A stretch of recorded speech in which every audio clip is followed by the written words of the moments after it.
सभी लोग संकीर्तन करेंगे।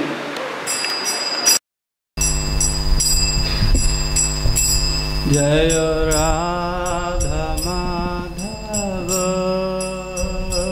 जय कुंज बिहारी। जय राधा माधव जय कुंज बिहारी। जय राधा माधव जय कुंज बिहारी।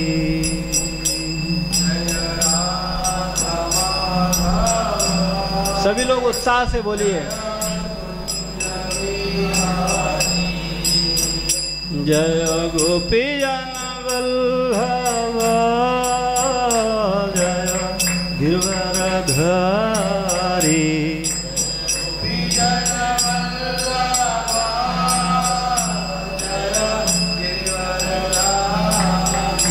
जय गोपी जन वल्लभ जय गिरवरधारी।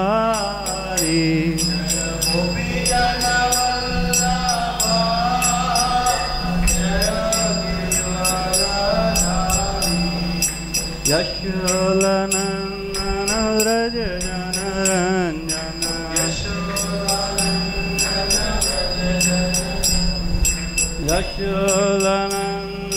व्रज जनरञ्जन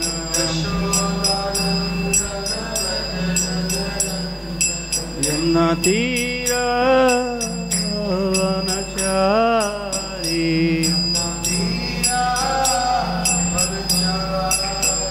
यमुनातीरवनचारी।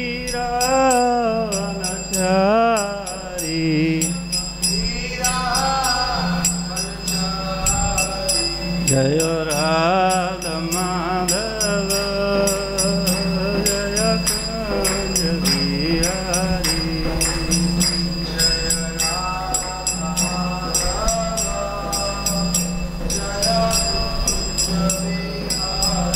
जय राधा माधव जय कुंज बिहारी। जय राधा जय कुंज बिहारी।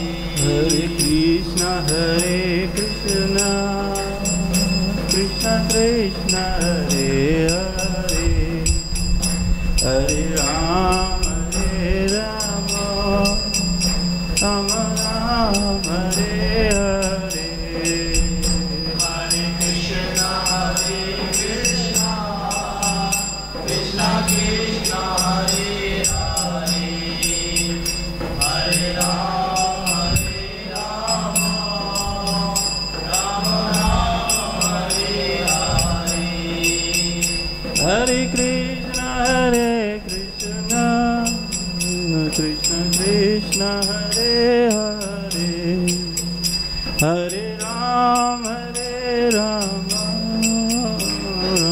राम हरे हरे।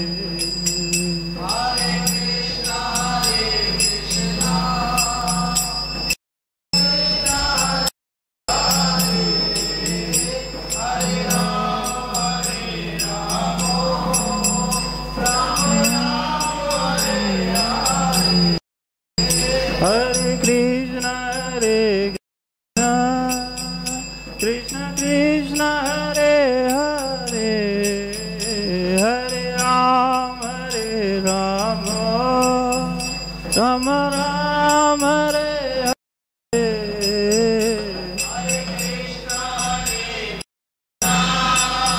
कृष्ण कृष्ण हरे हरे हरे कृष्ण कृष्ण कृष्ण कृष्ण हरे हरे हरे राम राम राम हरे हरे। हरे Krishna Krishna Krishna Krishna Hare Hare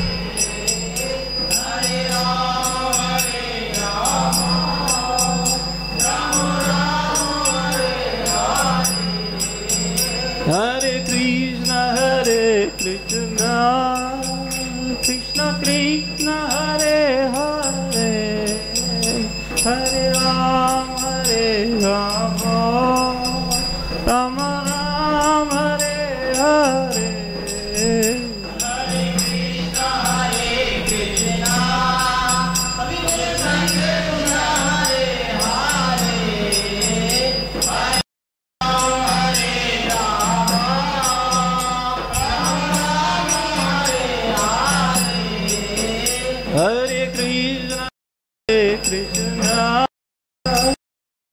Krishna Hare Hare Hare Rama Rama Rama Hare Hare Hare Krishna Hare Krishna Krishna Krishna Hare Hare Hare Rama Hare Rama Rama Rama Hare Hare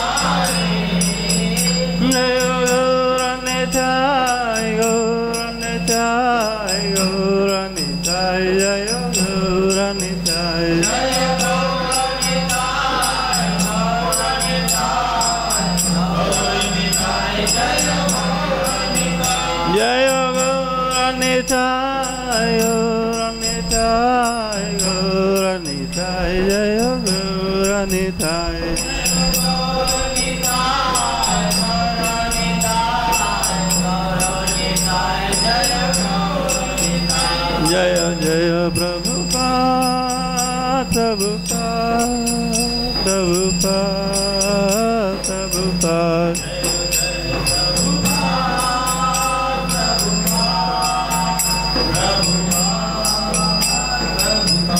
जय जय गुरुदेव गुरुदेव गुरुदेव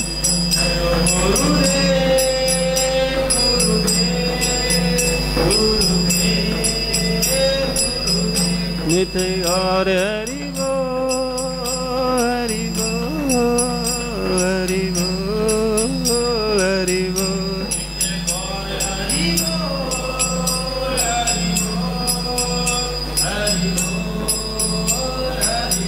नित्य और हरि बोल हरि बोल हरि बोल हरि बोल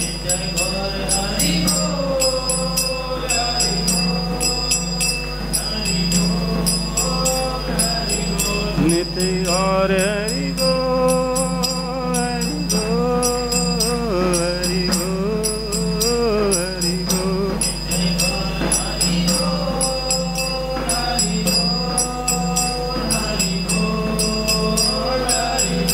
जय राधा रमन बिहारी राधा रमन बिहारी राधे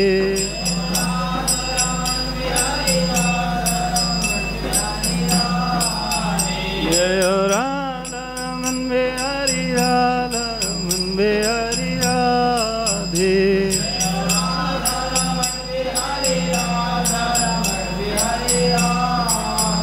जय राधा रमन बिहारी राधा रमन बिहारी राधे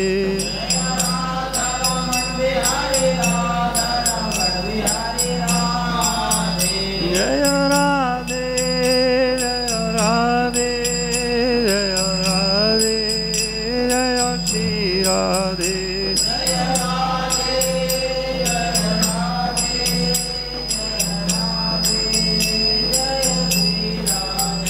जय जय प्रभुपाद प्रभुपाद प्रभुपाद प्रभुपाद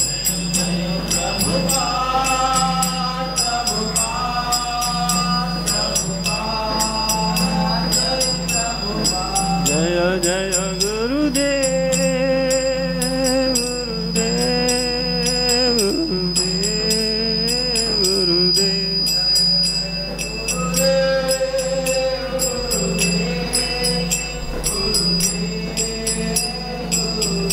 नित्य और हरि बोल हरि बोल हरि बोल हरि बोल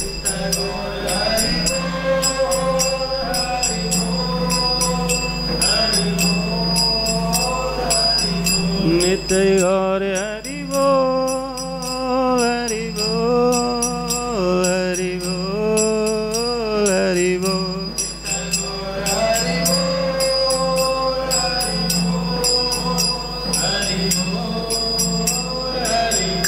निताई गौर प्रेमानंदे हरि हरि बोल। नमो ओम विष्णुपाद परमहंस प्रवेशिकाचार्य श्री भक्ति वेदांत स्वामी शील प्रभुपाद की जय। शील भक्ति सिद्धांत सरस्वती गोस्वामी पाद की जय। समस्त वैष्णवाचार्य वृंद की जय। श्री श्री गौर निताई की जय। श्री श्री राधा रमन बिहारी की जय। उपस्थित समस्त भक्त वृंद की जय। उपस्थित समस्त भक्त वृंद की जय। उपस्थित समस्त भक्त वृंद की जय। गुरु और गौरांग शील प्रभुपाद की जय। हरे कृष्णा। तो आज तीसरा सत्र है श्रीमद् भगवद गीता ज्ञान यज्ञ का। एक लोग हमसे पूछ रहे थे, प्रभु जी आज यज्ञ भी होगा क्या? तो यज्ञ शब्द का अर्थ क्या है? यज्ञ का मतलब होता है भगवान को प्रसन्न करने के लिए किए गए कार्य। यज्ञ का अर्थ केवल यही नहीं होता कि लकड़ी लगाओ, आग जलाओ और उसमें हवन सामग्री डालो, है ना। अक्सर हम लोगों ने या से यज्ञ पढ़ा है ना, सब लोगों ने पढ़ा होगा, तो वही यज्ञ दिमाग में रहता है ना। यज्ञ का वास्तविक अर्थ क्या है? भगवान को प्रसन्न करने के लिए किए गए कार्य। तो जो भगवान के प्रसन्न करने के लिए उनके ज्ञान का चर्चा हो रहा है, ये भी एक यज्ञ है ना। जैसे भागवत ज्ञान यज्ञ, भगवत गीता ज्ञान यज्ञ, है ना। तो आज ये तीसरा सत्र है इस आध्यात्मिक शिविर का। तो हम लोगों ने 2 दिनों में किन किन विषयों पर चर्चा करी? हाँ, हम कौन है और भगवान कौन है। तो सब लोग जान गए हम कौन है, भगवान कौन है। अभी ये दूसरा वाला विषय जो है कि भगवान कौन है, ये स्पष्ट हो गया? किसी को अगर स्पष्ट नहीं हुआ हो तो वो हाथ खड़ा कर सकता है, क्योंकि आप आए हैं और अगर आपको संशय हम नहीं दूर कर पाए तो फिर आना व्यर्थ हुआ, है ना। तो इसलिए जो ये दूसरा सत्र था कल का, यानी भगवान एक हैं, परमात्मा एक ही है और वो कौन है, इस पे हम लोगों ने चर्चा किया संक्षेप में, क्योंकि ये एक बहुत विस्तृत विषय है। इस पे बहुत ज़्यादा समय दिया जा सकता है, लेकिन समय का अभाव है, तो संक्षेप में हम समझने की कोशिश कर रहे हैं कि क्या है ना। तो भगवान एक है और वो एक कौन है? कृष्ण, है ना। कई बार आप लोगों के मन में एक प्रश्न उठ सकता है कि हमने तो देखा है रामचरितमानस रामानंद सागर जी का जो आता था, या जो सुना है उसके आधार पर पता चलता है कि विष्णु के रूप हैं राम और कृष्ण, है ना। लेकिन वास्तविकता ये नहीं है,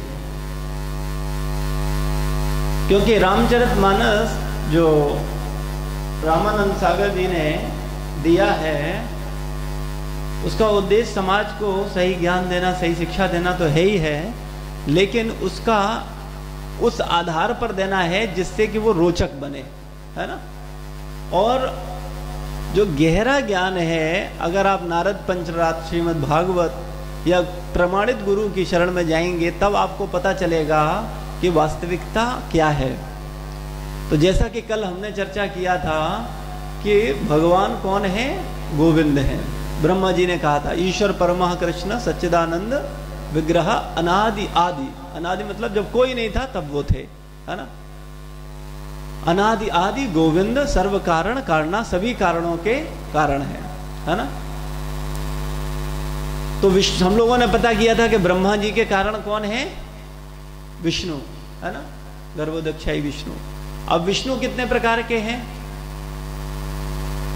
आज तक आप लोगों ने एक ही विष्णु सुने हैं या और भी विष्णु के विषय में जानते हैं? एक से अधिक विष्णु है या एक ही विष्णु है? एक ही है। 3 विष्णु है, गर्भोदक्षाई विष्णु, शिरोदक्षाई विष्णु और महाविष्णु। गर्भोदक्षाई विष्णु वो हैं जिनके नाभि कमल से ब्रह्मा जी प्रकट होते हैं। गर्भोदक्षाई विष्णु प्रत्येक ब्रह्मांड का जो प्रत्येक ब्रह्मांड में गर्भोदक्षाई सागर है उसमें शयन करते हैं और उनसे ब्रह्मा जी प्रकट होते हैं। और ये हर ब्रह्मांड के अंदर गर्भोदक्षाई विष्णु होते हैं, अनंत ब्रह्मांड है। क्षीरोदक्षाई विष्णु प्रत्येक कण कण में विराजमान है। हमारे हृदय में भी परमात्मा रूप में क्षीरोदक्षाई विष्णु विराजमान है, वो क्षीरोदक्षाई विष्णु है। और महाविष्णु जिनके रोम छिद्रों से, जिनके श्वास लेने पर बहुत सारे ब्रह्मांड प्रकट होते हैं और जिनकी श्वास वापस लेने पर बहुत सारे ब्रह्मांड उनमें समाहित हो जाते हैं। उनका स्थान कहाँ है? कारणव सागर में, जो कि भौतिक ब्रह्मांडों से ऊपर है। कारणव सागर में महाविष्णु विराजमान हैं और वो जब श्वास लेते हैं तब सारे ब्रह्मांड उनके अंदर समाहित हो जाते हैं, और जब वो श्वास छोड़ते हैं तो अनंत ब्रह्मांड प्रकट हो जाते हैं। वो है महाविष्णु। अगर नारद पंचरात्र से आप देखेंगे या भागवत से समझेंगे या और विद्वत समाज से पूछेंगे तो आपको उत्तर मिलेगा कि शुरुआत में अनादि आदि, शुरुआत में अनादि आदि जब कोई नहीं था तब कौन था? गोविंद था। तो गोविंद अपना विस्तार करते हैं। तो आप लिखना चाहें तो लिख लीजिए, पहले कृष्ण, उनके बाद उनका विस्तार होता है बलराम जी के रूप में। बलराम जी के बाद आते हैं महासंकर्षण, और महासंकर्षण से प्रकट होते हैं अनिरुद्ध, प्रद्युम्न, वासुदेव और संकर्षण। संकर्षण से फिर विस्तार होता है, तब आते हैं नारायण, है ना, महाविष्णु। और नारायण से होते हैं महाविष्णु, महाविष्णु, क्षीरोदक्षाई विष्णु और गर्भोदक्षाई विष्णु। गर्भोदक्षाई विष्णु से ब्रह्मा जी, और ब्रह्मा जी से होती है सृष्टि। ये है क्रम।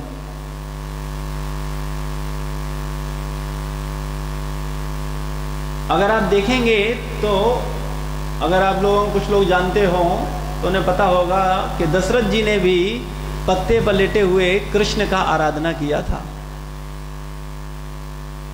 तो ऐसा नहीं है, कई बार लोगों के मन में कंफ्यूजन होता है कि नहीं नहीं, कृष्ण तो अभी द्वापर में आए 5000 साल पहले, राम त्रेता युग में आए, है ना, तो कृष्ण तो अभी अभी आए, राम पुराने हैं, तो राम बड़े हैं, कृष्ण छोटे हैं, है ना। ऐसे बहुत सारे विचार अपने अपने मनों में हम लोगों के आते हैं।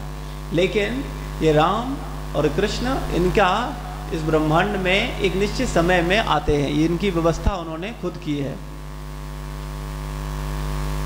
तो हम लोग इस पर और विस्तृत चर्चा करेंगे। थोड़ा सा कल का विषय और ले लें कि हमें अन्य देवी देवताओं की पूजा करनी चाहिए या नहीं करनी चाहिए, है ना। क्योंकि कल तो ये बात समझ ली कि परमात्मा, परम भगवान, परम ब्रह्म श्री कृष्ण हैं। तो अब बहुत से लोग कहेंगे कि ठीक है, कृष्ण की भी आज पता चल गया भगवान कृष्ण हैं, तो अभी तक आरती हम सिर्फ शिव जी की गाते थे, हनुमान जी की गाते थे, अब एक कृष्ण की आरती और जोड़ लेंगे, है ना।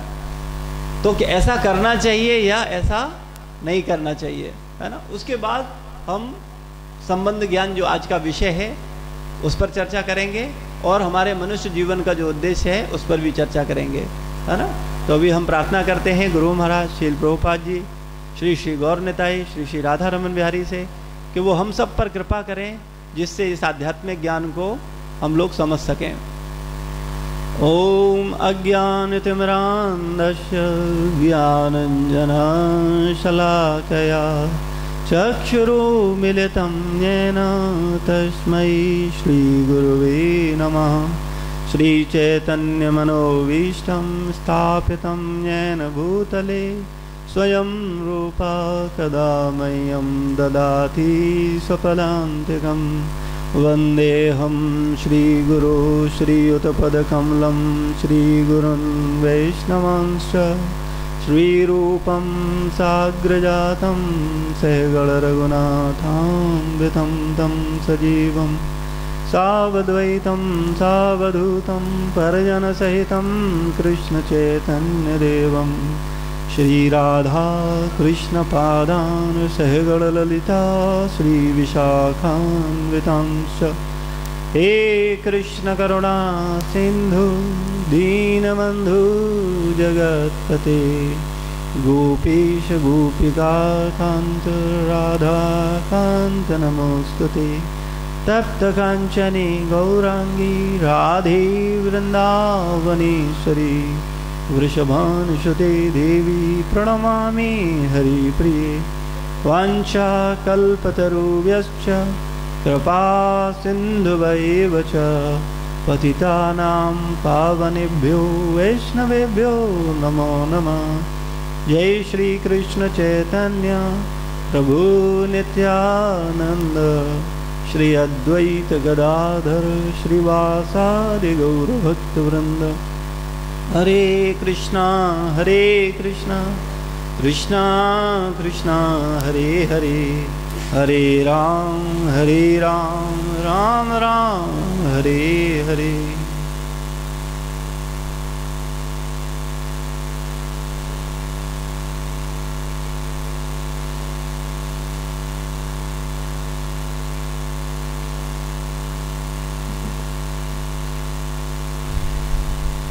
हरे कृष्णा। तो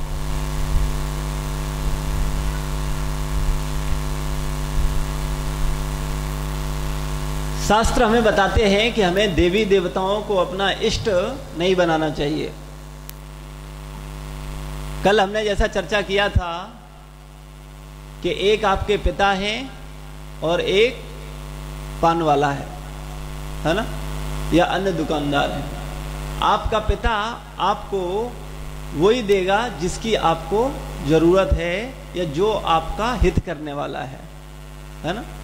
लेकिन अन्य दुकानदार, उन्हें इससे मतलब नहीं है, उन्हें आप कुछ दोगे तो उसके बदले में वो आपको कुछ दे देंगे, ठीक है ना। लेकिन परमात्मा भगवान सिर्फ हमें वही देते हैं जिसकी हमें आवश्यकता होती है, या भगवान जिसको समझते हैं कि इसकी इसे जरूरत है वो चीज हमको देते हैं, जैसे कि हमारा पिता है ना। तो शास्त्र में बताया गया है कि देवताओं को इष्ट या आराध्य नहीं बनाना चाहिए। भगवत गीता में ही भगवान ने कहा है, ये अपन्य देवता भक्ता यजन्ते श्रद्धान्विता ते अभि मामेव कौन्ते यजन्ति अविधि पूर्वकम। हे कुंती पुत्र, जो लोग अन्य देवताओं के भक्त हैं और उनकी श्रद्धा पूर्वक पूजा करते हैं, वास्तव वे मेरी ही पूजा करते हैं, लेकिन त्रुटिपूर्ण ढंग से करते हैं। वो गलत तरीका है, वो ठीक नहीं है। श्रीमद् भागवत में उदाहरण दिया गया है कि देवी देवताओं का आराधना करना चाहिए या भगवान कृष्ण का करना चाहिए या ऐसा क्यों नहीं करना चाहिए। उदाहरण दिया गया कि जैसे पीपल का वृक्ष है, तो पीपल के वृक्ष में अगर आपको जल देना है तो तरीका क्या है, उसके प्रत्येक पत्ते पर जल दिया जाए, उसकी शाखाओं पर जल दिया जाए, या उसकी जड़ में जल दिया जाए। क्या तरीका है? जड़ में जल दिया जाए, ठीक है ना। तो श्रीमद् भागवत स्कंद 4 अध्याय 31 31 श्लोक संख्या 14। यथा तरो मूल निषेचनेन त्रश्यन्ति तत्स्कंद भुजोपशाखा प्राणोपहाराश्च यथेन्द्रियाणां तथैव सर्वा हि मच्युत्तेज्या। ये श्लोक के माध्यम से बताते हैं कि वृक्ष की जड़ों को सींचने से उसकी डालें, टहनियां तथा पत्तियां तुष्ट होती हैं, और अमाशय को भोजन प्रदान करने से शरीर की सारी इंद्रियां तृप्त होती हैं। इसी तरह भगवान की दिव्य सेवा करने से सारे देवता तथा अन्य समस्त जीव स्वतः प्रसन्न हो जाते हैं। ये एक सही साधन है भगवान की भक्ति आराधना करने का। जैसे पीपल के जड़ में हम जल देते हैं, तो पीपल के जितने पत्ते हैं 33 करोड़, फॉर एग्जाम्पल 33 करोड़ हमारे देवी देवता है ना, 33 करोड़ देवी देवता हैं, और मान लो पीपल के पत्तों पर भी 33 करोड़ पत्ते हैं, तो अगर आप जल में जड़ में जल दोगे तो सबको जल मिलेगा कि नहीं मिलेगा। अमाशय का उदाहरण दिया गया शास्त्र में कि अगर आप पेट में भोजन दोगे तो पूरे शरीर को ताकत मिलेगी, पूरा शरीर संतुष्ट हो जाएगा। ऐसा नहीं है आपको हाथ को अलग भोजन कराना है, मुंह को अलग कराना है, आंख को अलग कराना है, कान को अलग कराना है, ऐसा नहीं है, है ना। यानी अगर आप अमाशय में भोजन देते हो तो आपका पूरा शरीर तुष्ट होगा। इसी तरह से जब आप भगवान कृष्ण का नाम लेते हो तो 33 करोड़ देवी देवताओं का नाम ले लेते हैं। जैसे ही भगवान कृष्ण को आप चंदन अर्पण करते हो 33 करोड़ देवी देवताओं का चंदन अर्पण स्वतः हो जाता है। जैसे आप भगवान को भोग लगाते हो 33 करोड़ देवी देवताओं का भोग स्वतः लग जाता है। बल्कि 33 करोड़ देवी देवता ही नहीं, समस्त सृष्टि संतुष्ट होती है। भगवान को अगर आपने संतुष्ट कर दिया तो 33 करोड़ देवता ही नहीं, प्रत्येक जीव मात्र आपसे संतुष्ट हो जाएगा। और यही संसार को या अन्य जीवात्माओं को संतुष्ट करने का एकमात्र साधन है। लेकिन चूंकि हम लोग इस विषय को नहीं जानते, इसलिए हम अलग अलग आराधना करते हैं। थोड़ा विवेक लगाना चाहिए और देखना चाहिए कि क्या कुछ चीजें प्रैक्टिकल हैं। आप लोगों के मोबाइल में कैलकुलेटर होंगे, जरा हिसाब करके देखो 33 करोड़ देवी देवता हैं, है ना। और आपने अपने आलीशान घर में जो छोटा सा कोना कहीं दे रखा है भगवान का, है ना, उससे यह पता चलता है कि भगवान की व्यवस्था तो उतनी ही है ना। बकाया सब मेरा है। बड़ा डाइनिंग रूम हमारा, बड़ा कमरा हमारा, गेस्ट रूम हमारा, है ना। और भगवान के लिए हर व्यक्ति क्या करता है, कहीं कोने में एक छोटा सा देखता है ना। और वहां पर क्या करते हैं, एक कोने में भगवान को बिठा देते हैं। और भगवान को भी क्या बिठाते हैं, उनमें भी बहुत सारे देवी देवताओं को ले आते हैं, है ना। क्योंकि ये हमारा कॉन्सेप्ट ही क्लियर नहीं है कि भगवान क्या है। और सबको बिठा करके कुछ भी आराधना, कोई 8 आरतियां करता है, कोई 7 आरतियां करता है, कोई 4 आरती करता है ना। कोई 4 चालीसा पढ़ता है, तो कोई कुछ पुराण पढ़ता है, तो कोई कुछ करता है। इस तरह से उल्टा सीधा सब करने में लगे हुए हैं। और कोई ये मानने को तैयार नहीं है कि वो गलत कर रहा है। उसे समझाओ तो वो बहस करेगा, अरे आप क्या बात करते हो, सब एक। तो आप लोग बुद्धिमान लोग हैं जो कि अपना समय दे रहे हैं और शास्त्र के आधार पर ज्ञान ले रहे हैं और समझ रहे हैं कि वास्तव में आराधना पूजा करनी कैसे है। तो भगवान यहाँ स्पष्ट बताया गया कि ये विधि, ये तरीका ठीक नहीं है, अविधि पूर्वकम, ये विधि ठीक नहीं है। आप हमें एक चीज बताओ, कोई कहेगा कि ठीक है प्रभु जी आपकी बात समझ में आ गई, अब हम पीपल की जड़ में भी जल डालेंगे और 10-5 पत्तों को भी पकड़ करके ऊपर से डालेंगे, तो क्या दिक्कत, आपको क्या परेशानी है उसमें। तो आप बताओ ऐसे व्यक्ति की मानसिकता को क्या कहा जाएगा।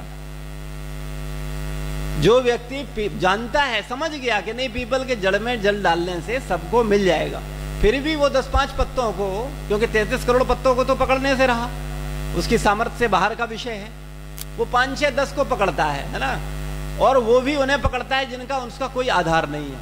आजकल तो इतना बुरा समय चल रहा है, कलयुग का वातावरण है, किसी को कोई ज्ञान नहीं है। और भगवान के विषय में, भगवान के स्वरूप को कौन बताता है, शास्त्र बताते हैं, शास्त्रों में लिखा है सब, है ना। जैसे आप लोग मंदिर में जाते हो तो आप बताओ, एक जटाधारी बाबा होते हैं, उनके हाथ में त्रिशूल होता है, कमंडल बंधा होता है, डमरू बंधा होता है और कमंडल हाथ में होता है, मृग चर्म पर बैठे होते हैं, एक बैल उनके बगल में होता है। वो कौन है, शिव जी, है ना। तो ये जानकारी आपको कहां से मिली, शास्त्र से।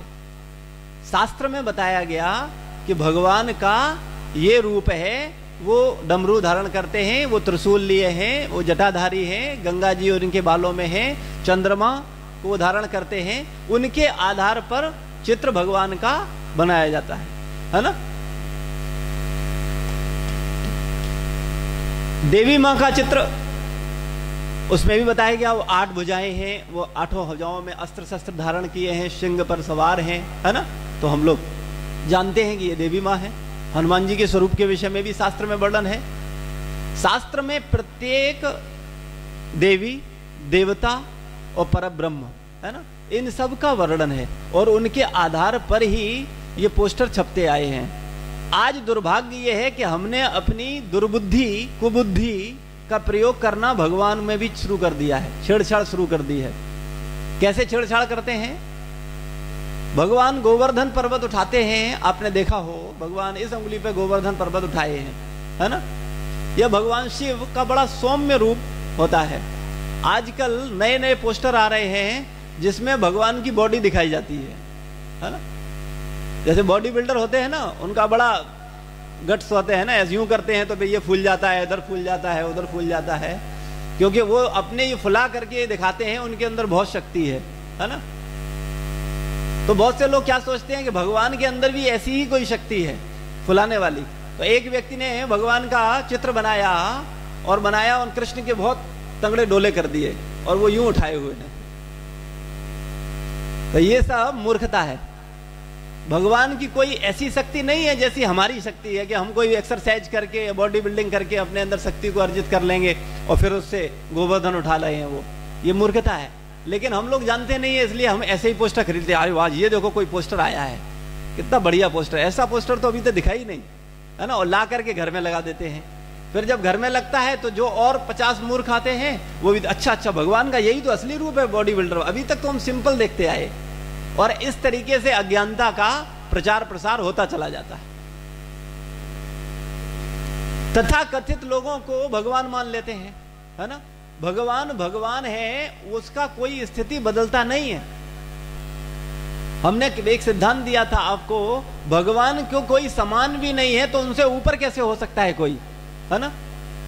लेकिन आजकल क्या है, जैसे एक होड़ होती है ना कि हीरो नंबर 1, नेता नंबर 1, है ना, कुली नंबर 1, ऐसे ही भगवान नंबर 1 भी चल रहा है आजकल, है ना। आजकल कौन से भगवान नंबर 1 है, कोई नहीं बताएगा? साईं बाबा, है ना, बोले भगवान नंबर 1। अरे भगवान का स्थिति आपके नंबर देने से वो नंबर 1 नहीं होंगे।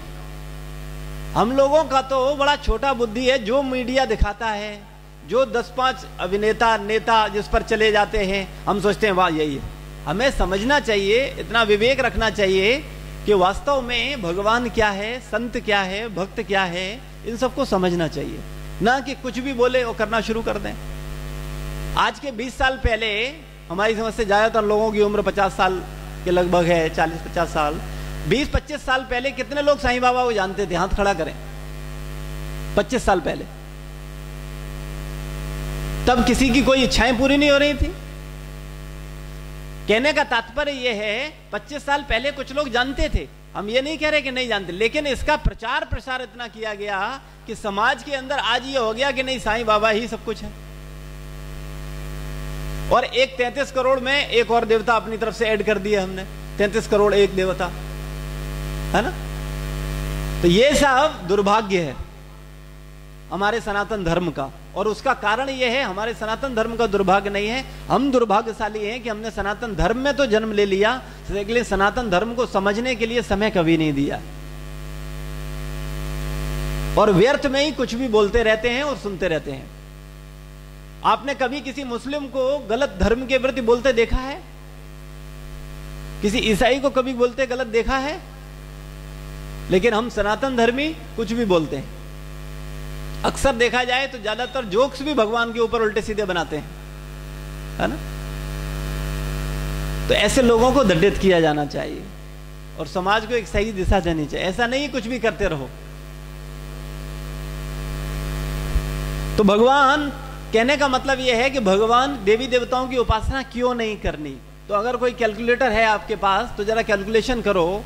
आपने 2-4 देवी देवता बिठा रखे हैं, ये तो बिठाने हैं तो 33 करोड़ लेकर के आओ, ठीक है ना। और नाम लेना है तो 33 करोड़ देवी देवताओं का लो, क्योंकि आप सुविधा 33 करोड़ देवी देवताओं से ले रहे हैं, न कि 2-4 से। आपको पता नहीं है किसका क्या विभाग है, कौन क्या कर रहा है, ये आपकी गलती है। लेकिन आप 33 करोड़ देवी देवताओं से सुविधाएं हम सब ले रहे हैं, और हमें 33 करोड़ देवी देवताओं का नाम लेना चाहिए। तो जरा हिसाब लगाओ, 33 करोड़, है ना, देवी देवता हैं, और आपका उम्र है मान लो 100 साल। 100 साल कोई जीता नहीं है, लेकिन मान लेते हैं 100 साल।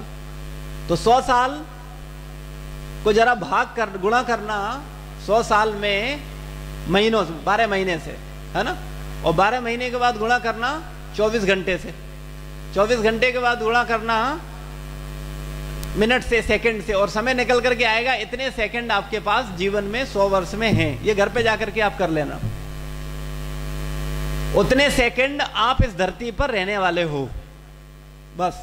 अगर मान लें 100 साल रहे तो, है ना, तो उतने सेकंड और 33 करोड़ देवी देवता, तो आप देखोगे 33 करोड़ देवी देवताओं का नाम आप कितने बार ले पा रहे हो।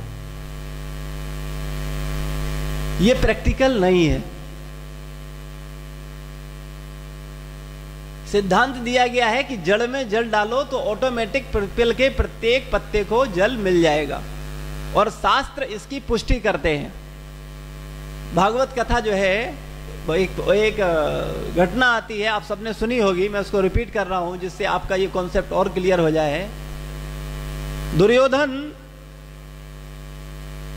युधिष्ठिर महाराज और पांडव अर्जुन से द्वेष रखता था, ईर्ष्या रखता था। एक बार दुर्वासा ऋषि अपने 10,000 शिष्यों के साथ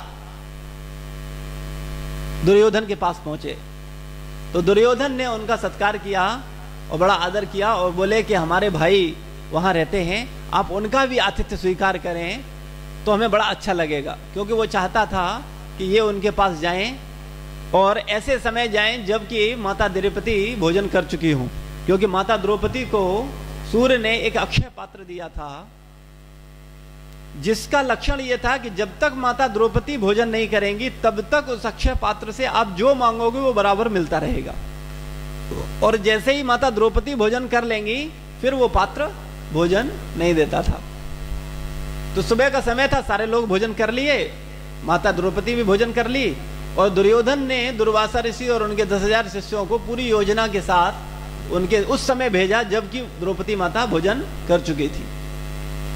दुर्वासा ऋषि बड़े क्रोधी ऋषि हैं, अगर उनको क्रोध आ जाता है तो वो तुरंत श्राप देते हैं और व्यक्ति को नष्ट भ्रष्ट कर देते हैं। तो दुर्वासा ऋषि जब पहुंचते हैं और युधिष्ठिर महाराज से बोलते हैं कि मैं भोजन करूंगा, मैं स्नान करने जा रहा हूं और आता हूं और आप मेरे भोजन की व्यवस्था करो। तो युधिष्ठिर महाराज बड़े परेशान हो जाते हैं कि अब क्या किया जाए, ये तो 10,000 शिष्यों के साथ आ गए हैं, अकेले आते तो कहीं कुछ कंदमूल फल वगैरह लाते भी, अब इतनी जल्दी हम कहां से इतने फल इतना कुछ व्यवस्था करें। तो वो द्रौपदी के पास जाते हैं, कुछ है? बोले कहाँ कुछ नहीं है, बोले हम तो प्रसाद पा चुके हैं। तो ऐसी विपरीत परिस्थिति में भक्त जो होता है वो किसी देवी देवता को याद नहीं करता, वो केवल परमात्मा परब्रह्म भगवान को याद करता है। तो माता द्रौपदी ने तुरंत भगवान को याद किया, हे कृष्ण मेरी रक्षा करो। तो जैसे ही कृष्ण को पुकारती हैं वैसे ही क्या होता है, भगवान कृष्ण वहां पर प्रकट हो जाते हैं, आ जाते हैं और आकर के कहते हैं, हे द्रौपदी बहुत भूख लगी है, जरा कुछ खिलाओ। तो द्रौपदी कहती है, पांडव कहते हैं कि भाई इसी समस्या के लिए आपको बुलाया, आप कह रहे हमें खिलाओ, हम कहां से खिलाएं, कुछ है नहीं। समस्या यही है कि दुर्वासा ऋषि अपने 10,000 शिष्यों के साथ आ गए हैं और अब इनको भोजन कराना है और आप कह रहे हो खाना, हम कहां से खिलाएं, हमारे पास प्रभु कुछ नहीं। आप तो जानते हो हम तो वन वन में भटक रहे हैं और हमारे पास एक ये पात्र है, इससे हम अपना जीविकोपार्जन कर रहे हैं, अपना भरण पोषण कर रहे हैं। तो भगवान बोलते हैं पात्र लेकर के तो आओ। तो वो पात्र द्रौपदी माता लेकर के आती हैं और उसमें थोड़ा सा साग लगा होता है, तो उसको भगवान लेते हैं और अपनी जिह्वा पर रखते हैं, और जैसे ही उसको रखते हैं वैसे ही भगवान कहते हैं कि द्रौपदी मैं पूर्ण रूप से संतुष्ट हो गया, मेरा पेट बिल्कुल भर गया। और जैसे ही भगवान का पेट भरता है 33 करोड़ देवी देवता ही नहीं, अनंत ब्रह्मांडों में रहने वाले समस्त जीवों का पेट भर जाता है। यहां तक कि उन्हीं अनंत ब्रह्मांडों में से दुर्वासा और उनके 10,000 शिष्य थे, वो सब नहा रहे थे, वो सब डकारें लेने लगे। तो जब डकार लेने लगे तो फिर उनको लगा कि अभी हमने वहां युधिष्ठिर को बोला है प्रसाद व्यवस्था के लिए और हमारा तो पेट इतना भर गया, अब खाना कैसे खाएंगे। तो वो सब वहीं से धीरे धीरे किनारे निकल लिए, बोले अब नहीं जाएंगे उनके पास। तो दुर्वासा ऋषि उनके साथ निकल गए। तो ये घटना, ये कथा हमें ये एक सिद्धांत देती है कि भगवान को संतुष्ट करने से देवी देवता ही नहीं 33 करोड़ समस्त जीव संतुष्ट हो जाते हैं। ये कथा बहुत कितने लोगों ने सुनी थी, पहले सुनी थी ना। तो इस कथा का मर्म यही है कि भगवान कृष्ण का ही आराधना करना चाहिए। ऐसा नहीं है कि नहीं हम 2-4 देवी देवताओं का भी करें, हालांकि मानने वाले नहीं हैं हम लोग, है ना, सुन कुछ भी लें, करेंगे वही जो करते आए हैं। कुछ लोग होंगे जो कि थोड़ा हिम्मत दिखा पाएंगे, है ना, और हम कहेंगे कि वो हिम्मत दिखाएं, धीरे धीरे करें, क्योंकि वो कोई व्यक्ति जो 10 साल 5 साल कुछ और कर रहा होता है, भले ही गलत हो, लेकिन उसे छोड़ना उसके लिए इतना सहज नहीं होता।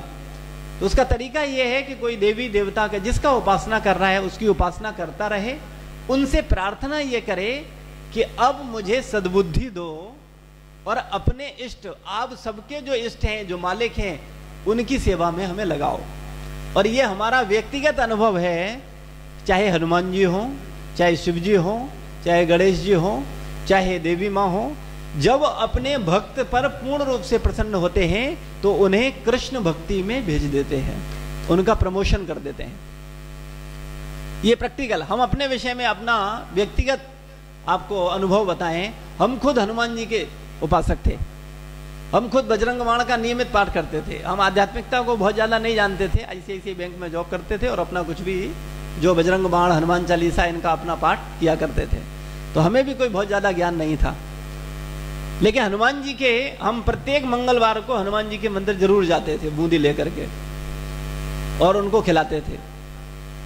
लेकिन हमें यह नहीं पता था कि वो मेरी बूंदी खा रहे हैं कि नहीं खा रहे हैं, ले जाते थे और ले आते थे। बाद में पता चला कि हम जो ले जाते थे बूंदी वो वैसी आ जाती थी, वो खाते ही नहीं थे। तो आप कहेंगे क्यों नहीं खाते थे? उसका भी कारण है। भगवान के जो भक्त हैं वो बिना भगवान को भोग लगाए नहीं खाते, ये सिद्धांत है। भगवत गीता के 3 अध्याय का 13वां श्लोक, यज्ञ शिष्टा सिनासन्ते मुच्यन्ते सर्व किल्बिषम भुजन्ते ते त्वघम पापा पचन्त्यात्म कारणात्। भगवान के भक्त सभी प्रकार के पापों से मुक्त हो जाते हैं, क्योंकि वो यज्ञ में अर्पित किए भगवान को भोग लगा करके प्रसाद पाते हैं। और जो लोग अपनी जीव को तुष्ट करने के लिए भोजन बनाते हैं वो पाप खाते हैं। तो ऐसा तो है नहीं हनुमान जी को ये श्लोक पता नहीं है। जब हम जैसे बद्ध जीवों को ये सब पता है, जानकारी करने की कोशिश कर रहे हैं, तो हनुमान जी तो परम भागवत हैं, भगवान के महान भक्त हैं, तो वो जानते हैं ये बात। तो हनुमान जी भगवान राम जी को बिना भोग लगाए नहीं खाते, और हम क्या करते थे, हलवाई से बूंदी ली और सीधे जाके हनुमान जी के मुंह पे लगा देते थे, लो खाओ हनुमान जी। तो हनुमान जी कैसे लेंगे उसे?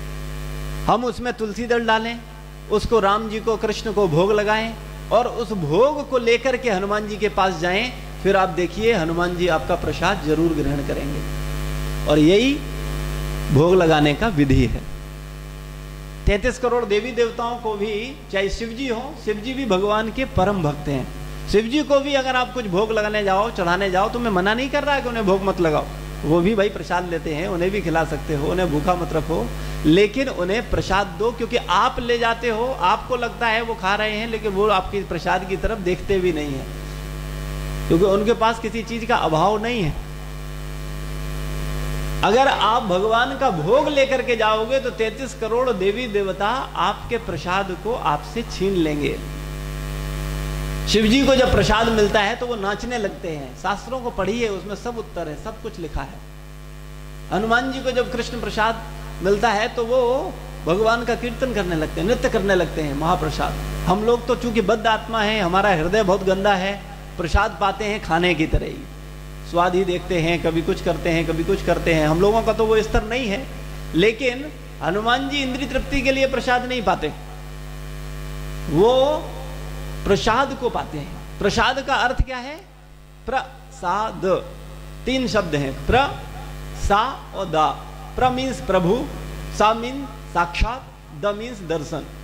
प्रसाद मतलब प्रभु के साक्षात दर्शन, है ना। हम लोग क्या करते हैं, प्रसाद छोड़ देते हैं, बर्बाद करते हैं, है ना। लेकिन भक्त का एक कर्तव्य है कि वो प्रसाद को बर्बाद न करे, उतना ही ले, थोड़ा ही ले, है ना।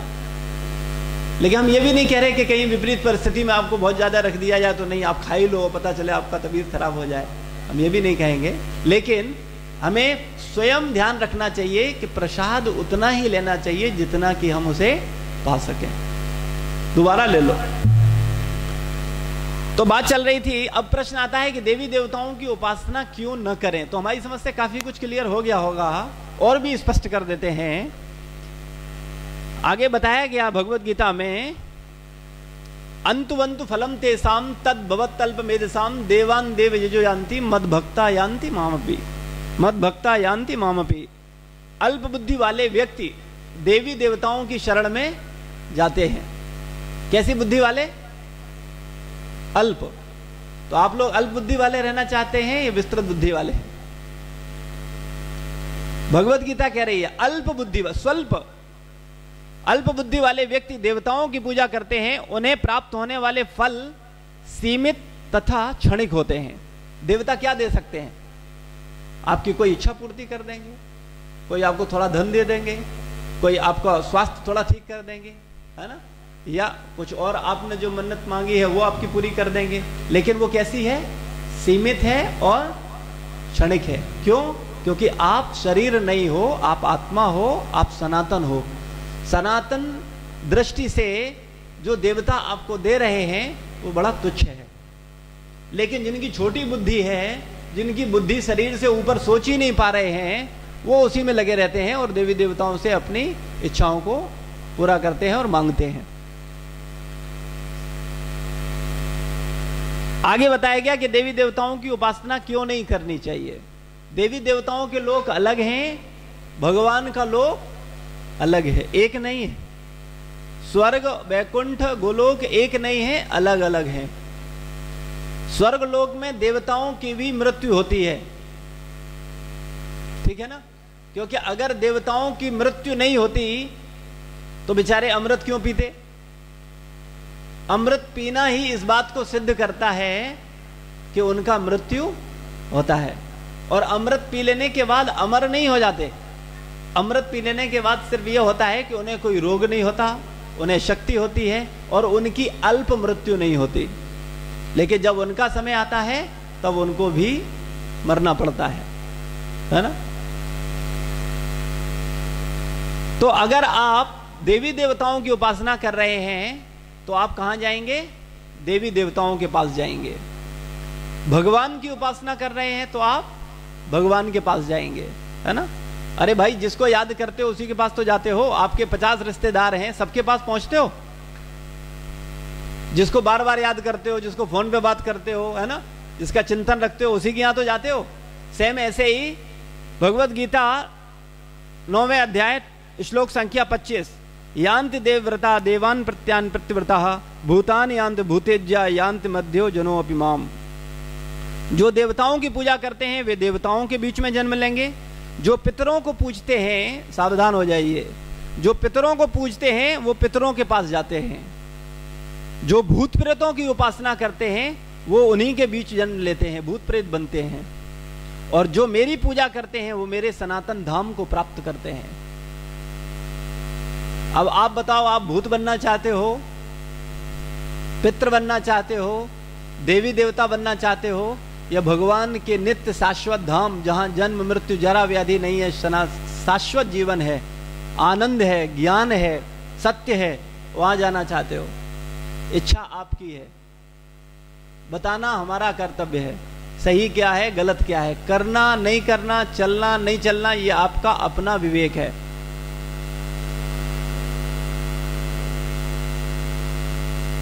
आगे बताया गया 9:21 में, ते त्वं मुक्ता स्वर्गलोकम विशालम क्षीणे पुण्य मृत्युलोकम विशंति। इस प्रकार जब वे उपासक विस्तृत स्वर्गिक इंद्रिय सुख भोग लेते हैं तो उनके पुण्य कर्म फल क्षीण हो जाते हैं और उन्हें मृत्युलोक में पुनः भेज दिया जाता है। तो स्वर्ग में रहने वाले लोग हमेशा के लिए स्वर्ग में नहीं रहते। जब तक उनके पास पैसे रहते हैं यानी पुण्य रहते हैं तब तक वो वहां रहते हैं। जैसे 5 स्टार होटल में जब तक आपकी जेब में मनी है तब तक आपको बाहर जो गेट कीपर होता है वो क्या करता है, ऐसे करता है। वेटर भी आपको जी सर, यस सर, बताइए सर, बड़े बढ़िया बढ़िया आपको व्यंजन मिलते हैं, है ना। लेकिन जैसे ही आपकी जेब से पैसे खत्म होते हैं फिर क्या होता है, उसी होटल से बाहर फेंक दिया जाता है ना। और अगर ज्यादा कुछ खा लिया तो प्लेटें साफ करवाई जाती है। सेम ऐसे ही स्वर्ग लोक में भी जब तक आपके पुण्य हैं तब तक वहां रह करके आप आनंद मना सकते हो। जब तक आपकी पुण्य रूपी पैसे हैं तब तक स्वर्ग लोक रूपी 5 स्टार में आप आनंद कर सकते हो। पुण्य खत्म, वहां से गिरा दिया जाएगा। ढेरों उदाहरण हैं, बहुत विषय है, बहुत तरह से समझाया गया कि हमें एकमात्र कृष्ण की आराधना करनी चाहिए और किसी का नहीं। तो जो थोड़े बलवान हैं, जो बुद्धिमान हैं, जो समझ सकते हैं, है ना, उनको वो ऐसा कर सकते हैं, उसमें उनको कोई पाप नहीं लगेगा। देवी जी का मूर्ति है, उन्हें देवी जी के मंदिर में स्थापित कर दीजिए। हनुमान जी का मूर्ति है, हनुमान जी को, है ना, हनुमान जी तो भगवान के भक्त हैं, वैसे सभी देवी देवता भक्त हैं, लेकिन अपनी भक्ति को एकनिष्ठ करिए, अनन्य भक्ति करिए। मीरा, सूर, तुलसी वाली भक्ति करिए, तब भगवान मिलेंगे, तब आनंद मिलेगा, तब ज्ञान आएगा, तब सत्य मिलेगा। और ये तथाकथित कुछ भी करते रहोगे तो कुछ नहीं मिलेगा। बाद में दोष देते हैं कि शास्त्र में पता नहीं क्या लिखा है, कोई गुरु नहीं है ना, कोई मार्गदर्शन नहीं है, मानते हम है नहीं किसी की, है ना। तो सही सिद्धांत आप सब जानते हो। तुलसी बाबा ने किसकी आराधना करी? राम जी की, है ना। उनके एकमात्र इष्ट कौन थे? राम। सूरदास जी के एकमात्र इष्ट कौन थे? कृष्ण। मीरा जी के कृष्ण। तब क्या मुश्किल है? हम लोग उनसे ज्यादा बड़े भक्त हैं? क्या हमारा ज्ञान उनसे ज्यादा है? हमने तो शास्त्र पढ़े ही नहीं, कुछ भी कर रहे हैं। समझना चाहिए हम सभी लोगों को। खैर, समय काफी हो गया है। आज हम लोग जो मूल विषय है उस पर आते हैं, संबंध ज्ञान, है ना, और हमारे मनुष्य जीवन का उद्देश्य। तो हमारी समझ से इन 2 दिनों की चर्चा से आपको कुछ कुछ आपका मनुष्य जीवन का उद्देश्य तो क्लियर हो रहा होगा। हो रहा है कि नहीं हो रहा है? आप लोग बताएं, क्या मनुष्य जीवन का उद्देश्य होना चाहिए?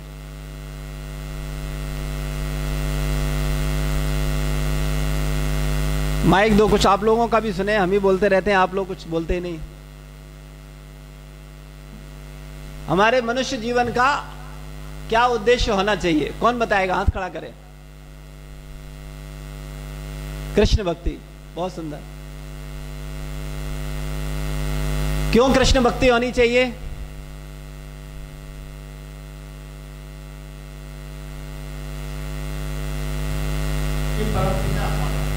बहुत सुंदर। क्योंकि वो हमारे कौन है? परम पिता है ना।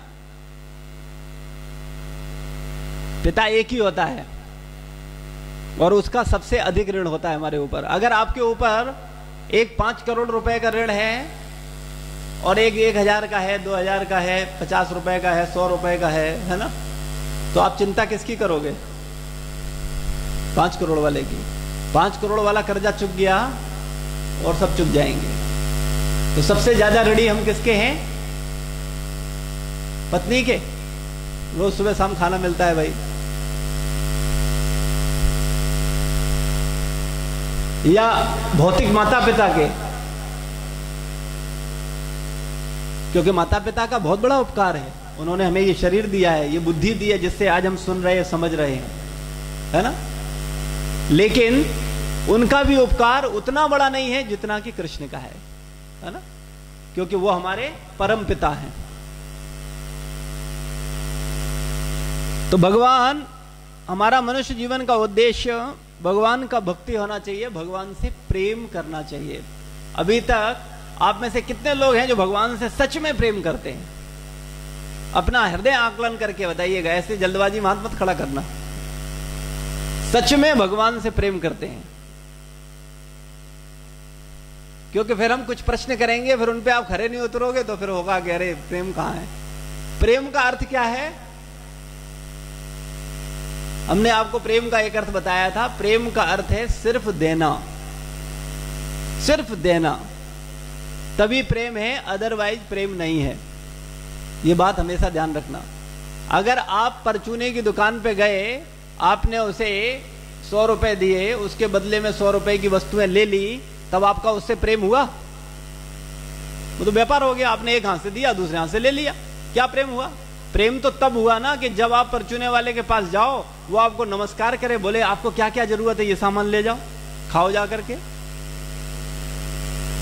तब तो प्रेम हुआ, है ना। ऐसा प्रेम करता है कोई संसार में?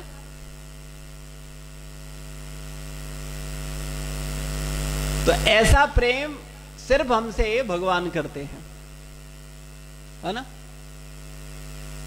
वो सिर्फ हमें देते हैं, है ना। सिर्फ देते हैं। और हम लोग, हमें अपना आकलन करना चाहिए और धीरे धीरे भगवान की सेवा का भाव बढ़ाना चाहिए। समय बहुत कम है, विषय तो बहुत कुछ है, अगर चर्चा किया जाए, वास्तव में रखा जाए तो कैसे एक इतने समय में सारी बातें रखी जाएं। लेकिन मूल बात पे बात करते हैं, संबंध ज्ञान। खैर, संबंध ज्ञान पे आज चर्चा करनी है हम लोगों को। तो संबंध, आज आप जो भी कर रहे हो संसार में, उसका आधार संबंध है कि नहीं है, ये बताओ। चाहे घर हो, चाहे नौकरी हो, है ना, चाहे शादी अटेंड करना हो, चाहे कोई जो कार्य कर रहे हो, उसका आधार संबंध है या नहीं है? है? सब संतुष्ट है? कोई ऐसा व्यक्ति है जो बिना संबंध के आधार पर कार्य कर रहा हो?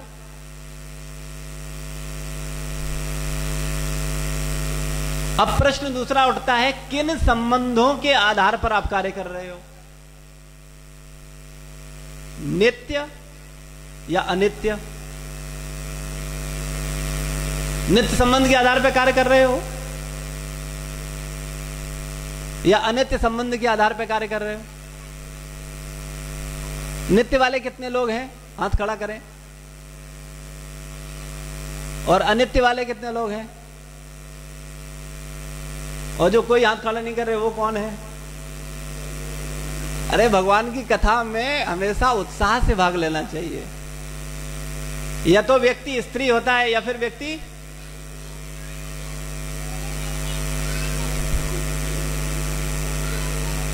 हमें भी अगर कोई प्रश्न किया उत्साह से, ऐसा आप लोगों के उत्तर देने से मुझे भी हौसला मिलता है, कुछ आप समझ रहे हो, है ना।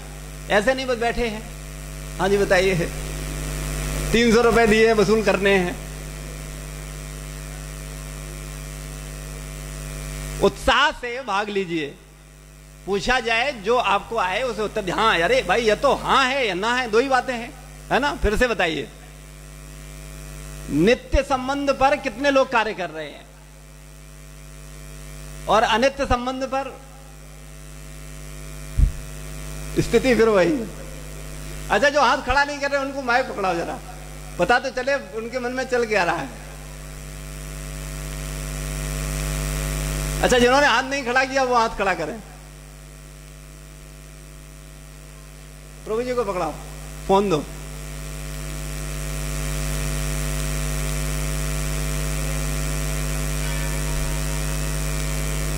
हाथ न खड़ा करने का कारण क्या है? बहुत अच्छा, बहुत अच्छा। हाँ, बहुत अच्छी बात।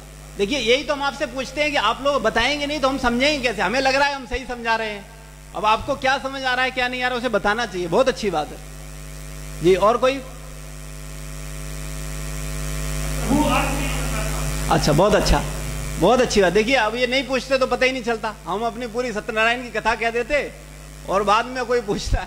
एक बार राम कथा चल रही थी, पूरी राम कथा हो गई और उसके बाद में एक व्यक्ति जाके पूछता है कि सीता किसकी पिता थी?